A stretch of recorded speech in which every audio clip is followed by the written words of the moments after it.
everybody. Welcome back to A People's Historian, the show where we read about 30 minutes of history together.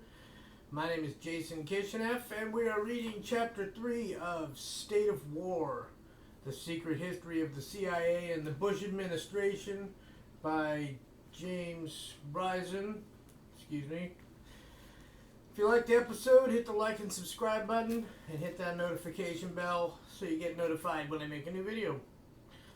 Let's dive right in. While Rumsfeld pushed and pressured the CIA on covert operations after 9/11, Deputy Defense Secretary Paul Wolfowitz and other neoconservatives at the Pentagon and their allies in the office of Vice President Dick Cheney pushed and pressured the CIA on the toxic issue of Iraq. Just as Tenet failed to stand up to Rumsfeld, he and his management team failed to act as a buffer against the pressure being brought to bear by the administration's hardliners. If the rest of the administration was eager to take on Saddam Hussein, the post-9/11 climate was completely different at the CIA, where the war against Osama bin Laden was all-consuming. If there was one other long-term threat that worried the agency's leadership, it was not Iraq, but Iran, with its burgeoning nuclear weapons program and its close ties to terrorist organizations like Hezbollah. It is hard for people outside the agency to understand how little we were thinking about Iraq, recalled one top intelligence official.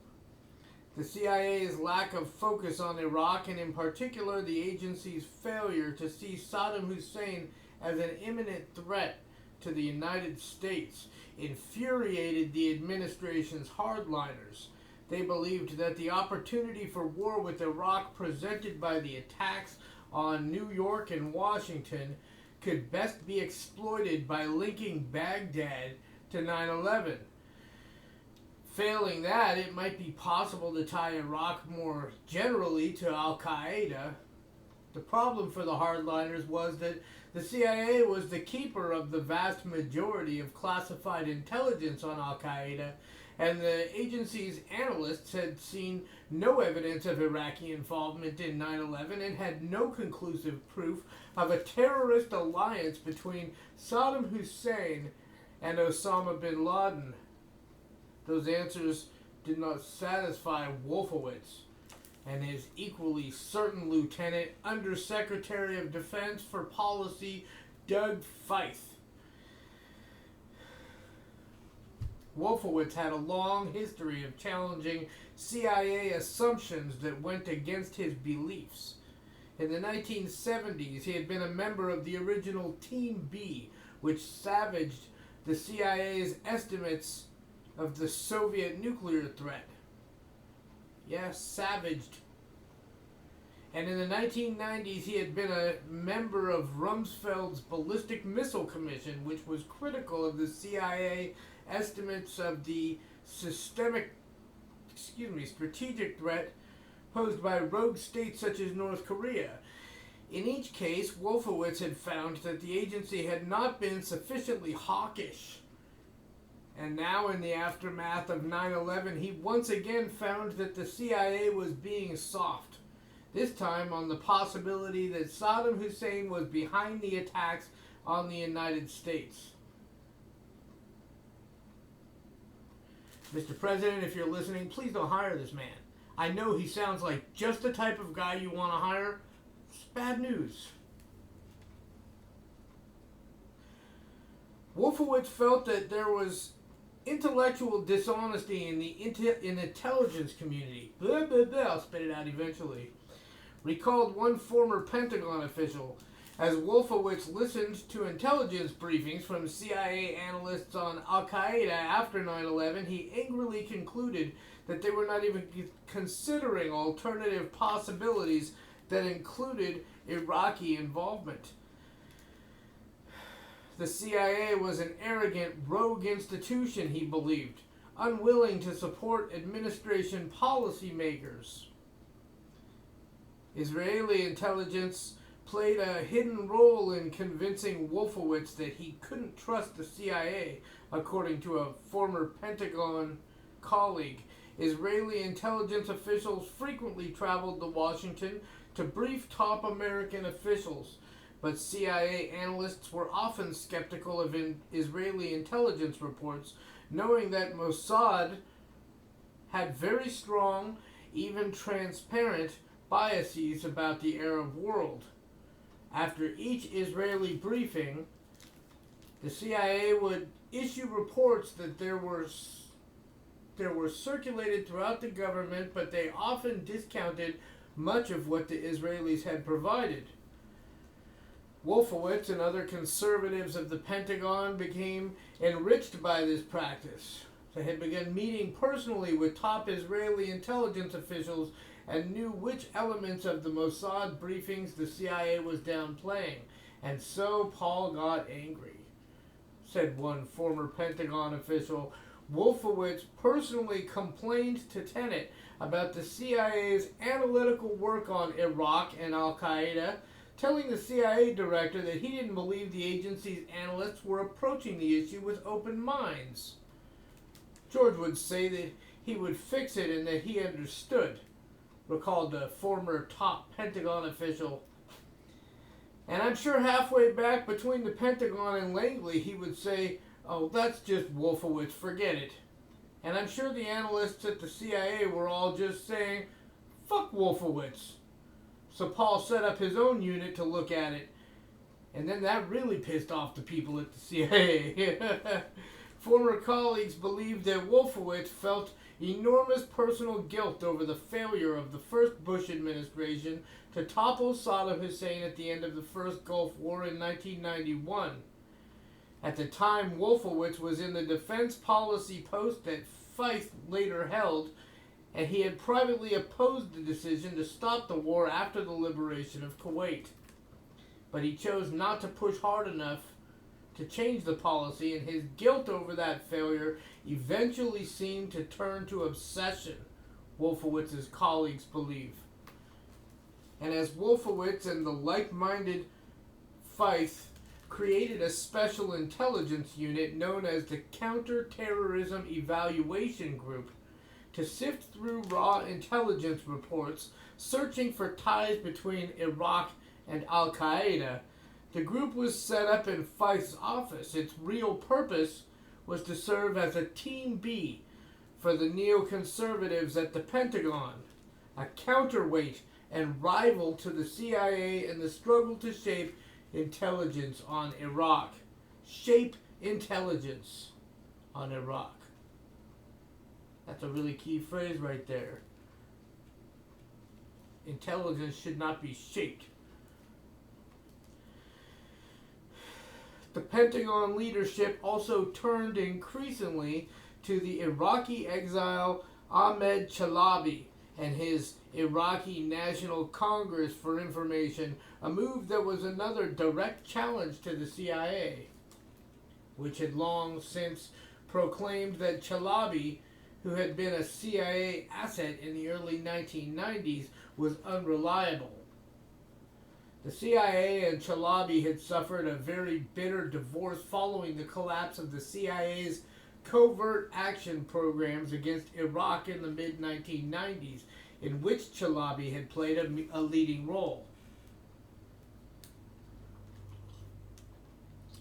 He can now be found at Taco Bell right after a burrito. In the aftermath of the 1991 Gulf War, the first President Bush had authorized the CIA to launch a covert campaign to undermine Saddam Hussein's regime. But none of the operations the agency conducted over the following decade ever offered a glimpse of hope of forcing Saddam from power.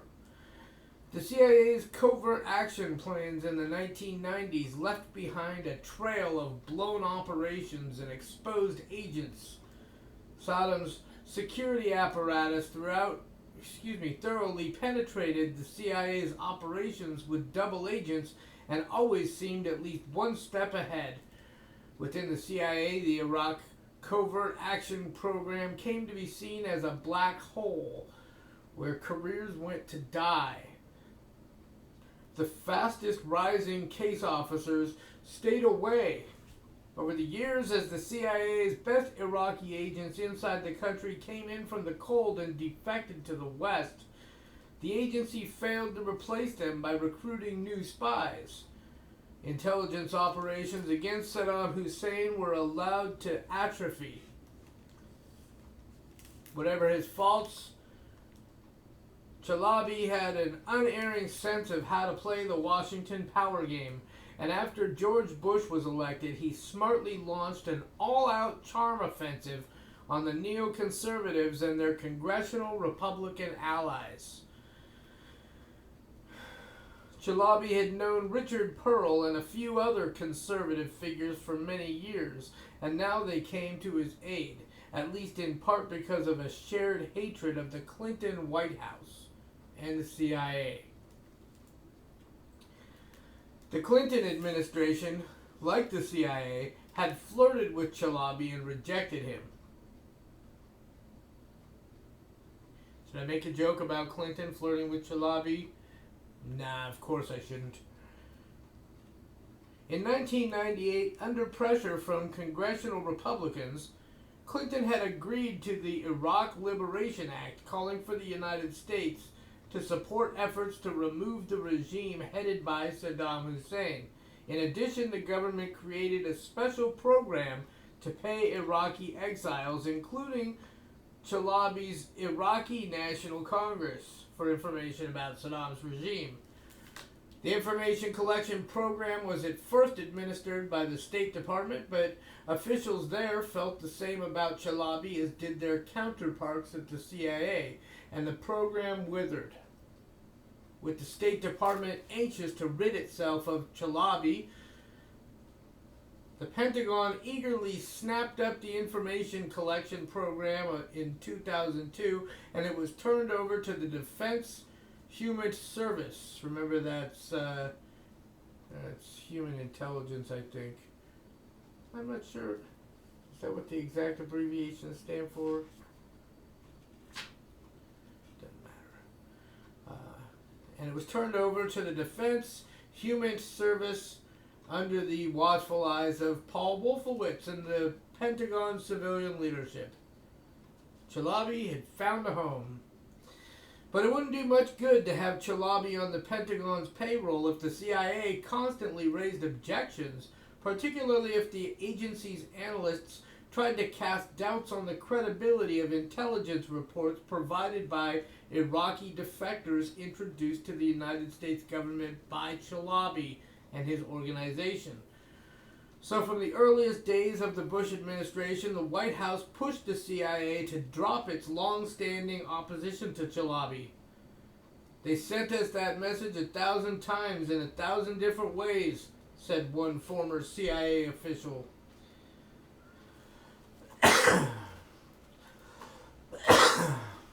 One former White House official saw how the message was delivered even before 9/11.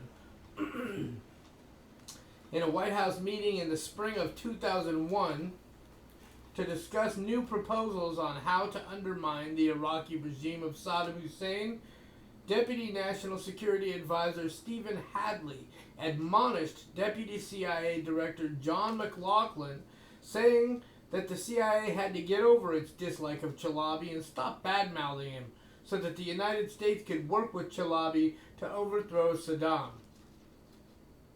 According to the former White House source, McLaughlin made it clear to Hadley that the CIA wouldn't stand in the way and passed the White House message back to CIA management. The White House pressure had an impact. The CIA still refused to work directly with Chalabi, and Tenet personally warned Wolfowitz in White House meetings to be careful in his dealings with the Iraqi exile. But the CIA did not try to stop the Pentagon from distributing intelligence reports based on information from Iraqi defectors, including some provided by the INC. The result was that the information from the Iraqi exiles was injected directly into the intelligence community's bloodstream as the United States was gearing up for war in Iraq. As the pressure mounted within the Bush administration to topple Saddam Hussein, some senior CIA officials went to George Tenet to explicitly voice their concerns that war with Iraq would hurt the ongoing battle against terrorism, former officials say. There was a strong belief among counterterrorism officials within the agency that an invasion of Iraq would distract attention and resources away from the ongoing fight against Al-Qaeda just when the terrorist groups seemed to be on the ropes.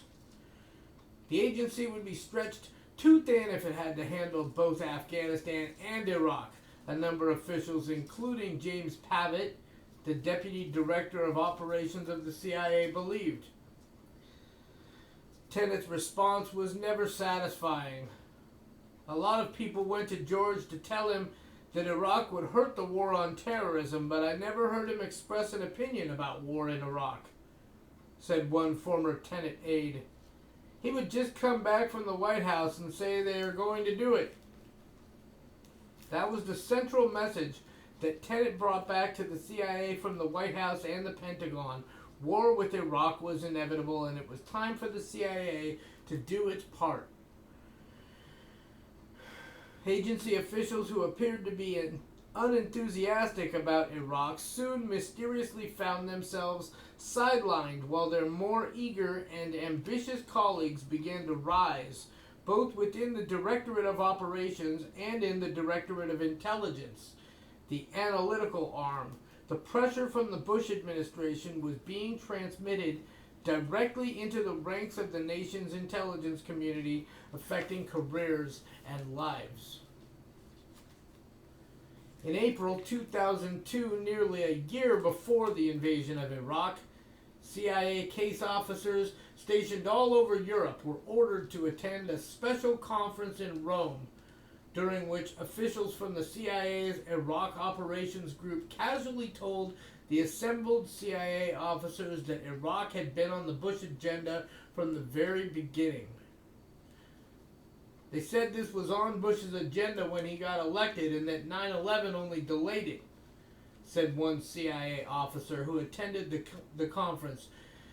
They implied that 9/11 was a distraction from Iraq, and they said that Bush was committed to a change of leadership in Iraq, and that it would start with kinetic energy, meaning bombs, meaning war. The Iraq Operations Group, once considered a backwater where managers sent deadwood, was now taking center stage. To their skeptical colleagues in the rest of the CIA, the IOG officers now seemed to have evolved into ambitious and dangerous advocates for war.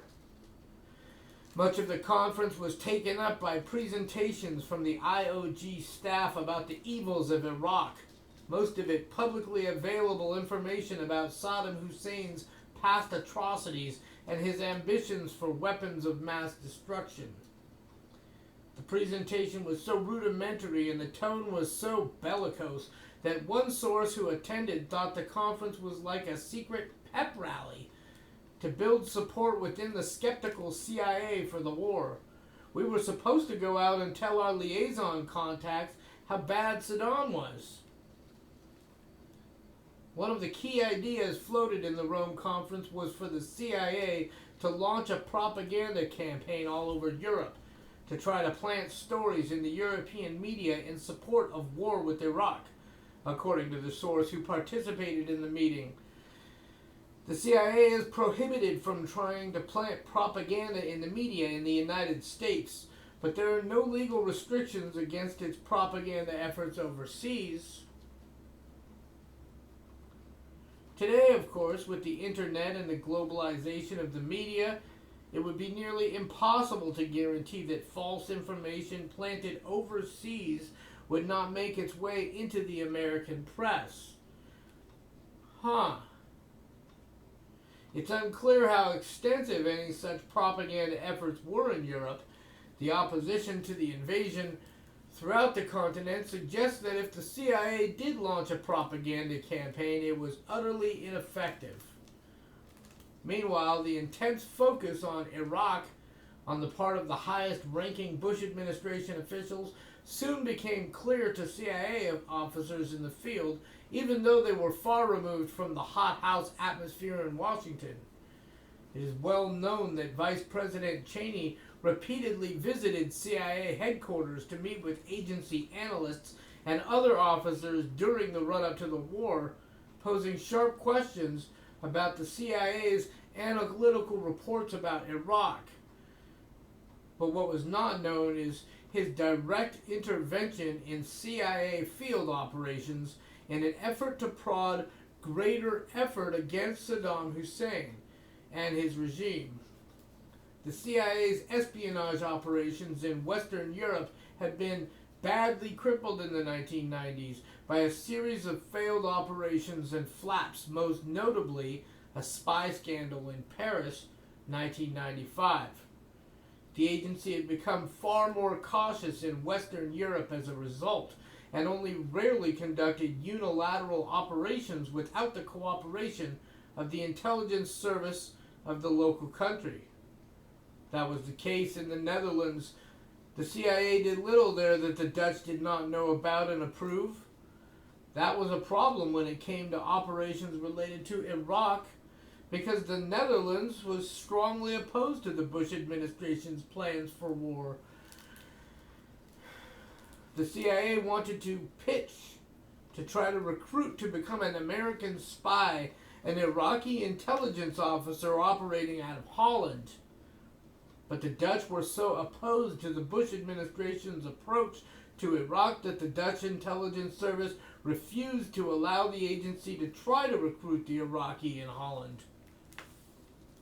Vice President Cheney took an interest in the case and over a weekend called the Prime Minister of Holland to ask him to intervene personally to approve the operation targeting the Iraqi official.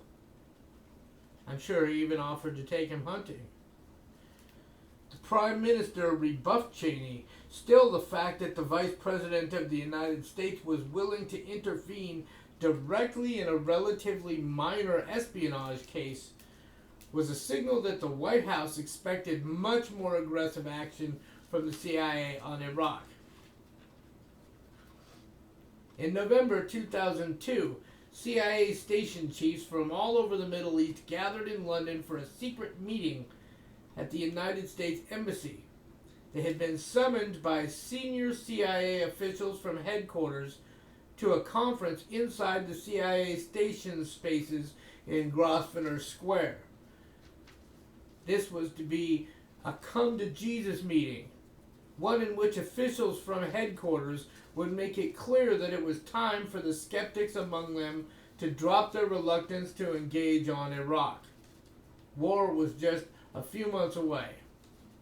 Of course, the official position of the Bush administration was that it was still open to all diplomatic options and that war with Iraq was not inevitable. We're keeping all our options on the table. At the United Nations, the bitter debate between the United States and Europe over Iraq was still playing out before the television cameras, but the troops could not sit in Kuwait forever. The officials from headquarters were clearly on board with the coming war, but there was also a sense, at least among some officials with the CIA's Iraq Operations Group, that many CIA officers in the field, including many of the station chiefs in the Middle East, were not enthused about the looming invasion. That sense of division and internal conflict prompted the meeting, according to one former official from the Iraq Operations Group. First, it is useful to highlight why the London meeting was called. The former IOG official who attended the London meeting recalled, "After several worldwide cables from IOG, the Near East Front Office, and the DDO's office, we found little movement in the field on the Iraq issue. Many of the field managers were steeped in past practices, unimaginative, uninspiring, and risk-averse. IOG mounted relentless pressure on the field to attack the Iraq CA covert action and FI, foreign intelligence, taskings aggressively, but little activity of substance followed. We did succeed in assembling a long list of naysayers and enemies over the course of 2 years. This lack of movement on the Iraq target triggered the call by the ADDO, the Assistant Deputy Director of Operations, for the London meeting.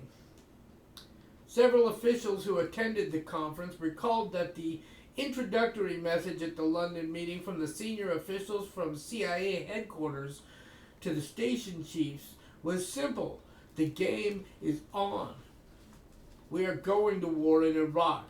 There will be no further debate on this issue, and it is time for each station chief to talk plainly with their liaison contacts in the foreign intelligence services of their host countries and inform them that it is time to join in.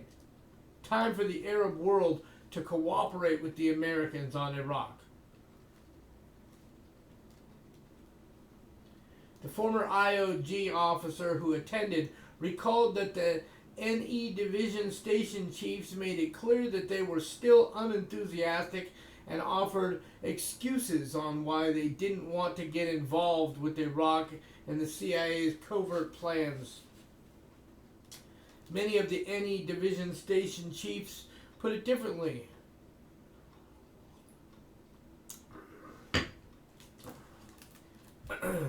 They saw the IOG officers as pro-war zealots who were finally having their day in the sun thanks to the Bush administration. You think? The tensions between the two sides continued throughout the London conference and throughout the pre-war period.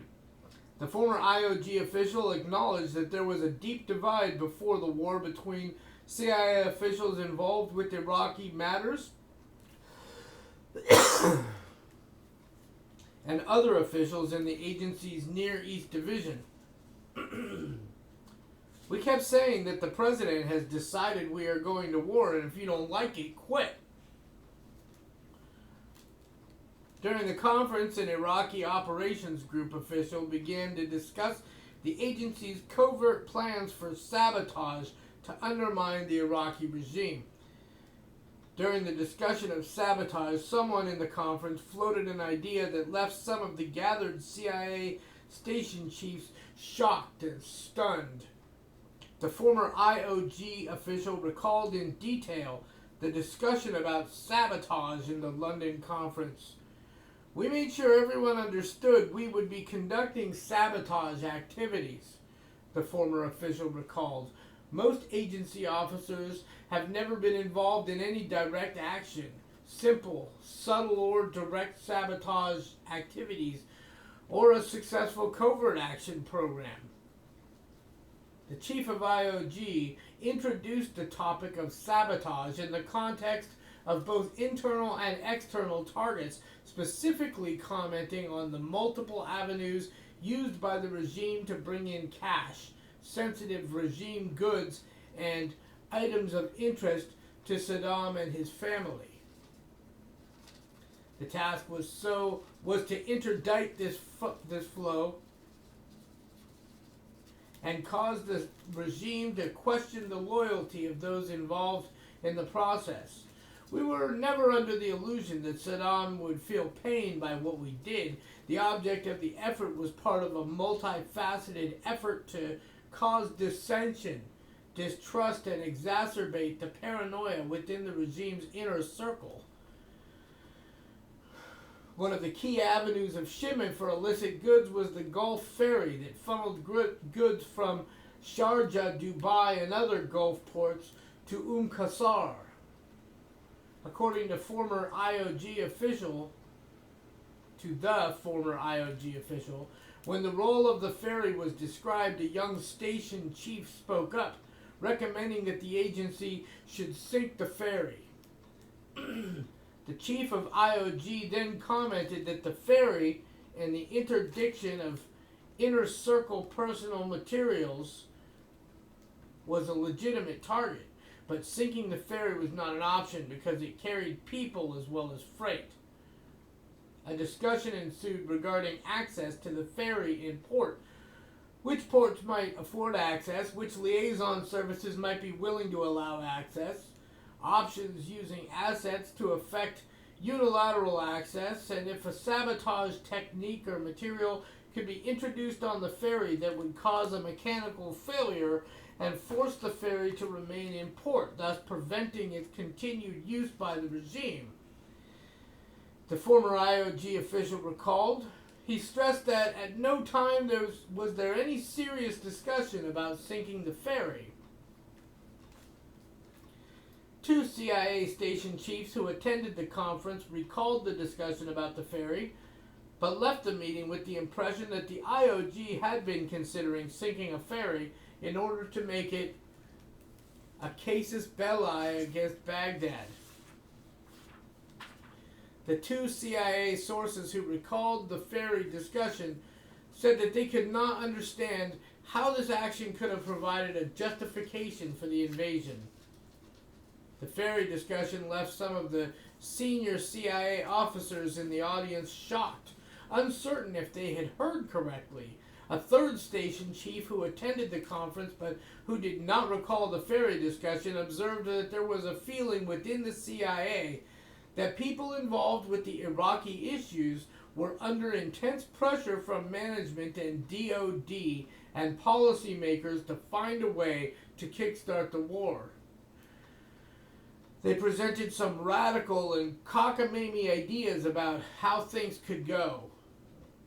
There is certainly no evidence that any sabotage against the ferry was ever carried out. The two sources who reported that the plan was under consideration say they never heard anything further about the proposal and don't know what became of it.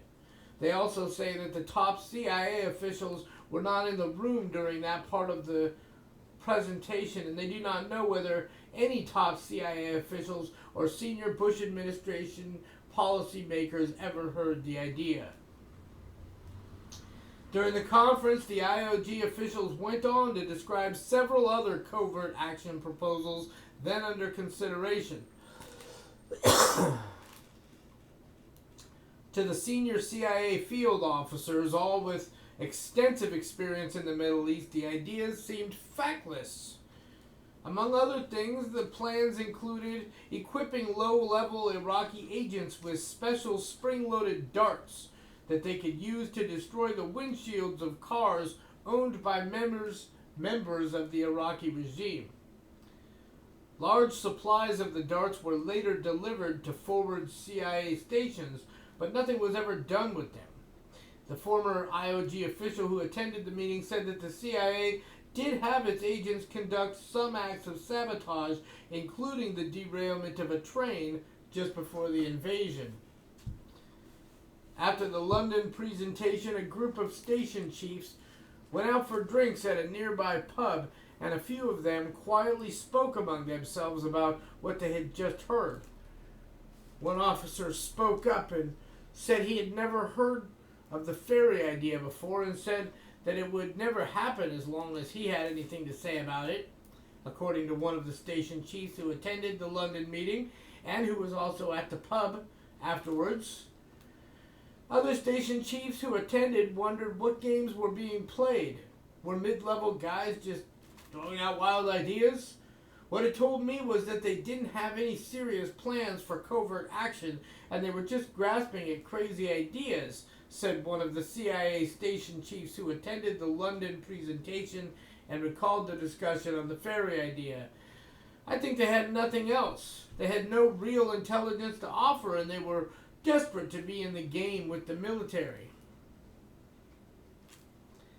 If such ideas were discussed in London, it may have been due in part to the fact that the CIA had so few assets in Iraq and so few options. It takes years to develop and recruit well-placed spies, particularly inside closed regimes. When George W. Bush entered office and Iraq was suddenly a top priority again, the CIA cupboard was bare. The CIA had access to parts of northern Iraq through the Kurdish zone, but its only sources in southern Iraq were low-level Iraqi agents, smugglers who could go back and forth between Iraq and Kuwait to provide first-hand impressions of conditions in Iraq, and some who were willing to take sample swabs near suspected WMD sites and bring them back to the CIA for testing.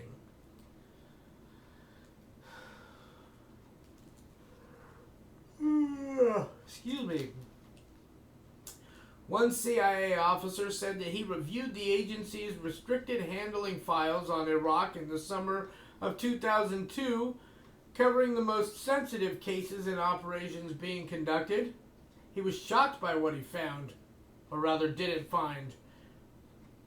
RH is the most closely held stuff. I thought I was going to read about spies that no one knew about, but they had nothing. No agents anywhere close to the regime or to the WMD programs or the security services. Zero. All they had were these plans for covert action, sabotage, and these fantasies they had, but they had no intelligence. That was why they came up with these silly covert action ideas, because they had nothing else. The Bush administration had no intelligence? The CIA's lack of agents inside Iraq didn't matter in the last years of the Clinton administration, when Iraq was falling off the White House priority list, but it suddenly represented a major problem as the Bush administration began to ratchet up its rhetoric to make the case for war in 2002 and early 2003. Did Iraq have WMD, weapons of mass destruction, or didn't it? How close was Saddam to building a nuclear weapon? Despite the obvious shortcomings in the agency's intelligence on Iraq, the CIA's top leaders convinced themselves that they knew the answers, but at least a few of the agency weren't so sure. They became deeply concerned by the new willingness of CIA management to ignore the warning signs. Hope you enjoyed the episode.